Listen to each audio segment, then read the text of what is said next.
Higit isang buwan bago magtapos ng Duterte administration, nabayaran na ng pamahalaan ang 3 bilyong pisong utang nito sa Bangko Sentral ng Pilipinas.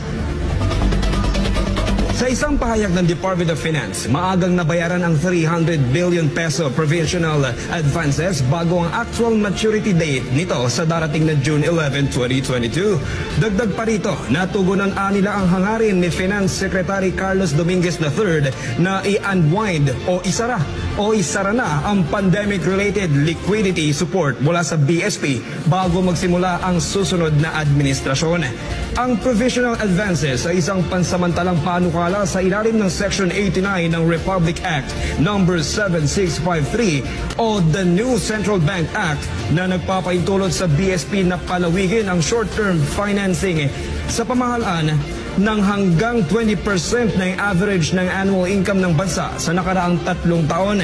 Ayon pa sa DOF, ang pagbibigay ng provisional advances ay nagbigay daan sa pamahalaan na magkaroon ng tuloy-tuloy na pagkakaroon ng cash para tugunan ang pananalapi sa kabila ng mababang kita sa nakalipas na 2 taon. I am a president of a sovereign state, and we have long ceased to be a colony. I do not have any master except the Filipino people. I do not have any master except the Filipino people. I do not have any master except the Filipino people. Nobody but nobody. You must be respected.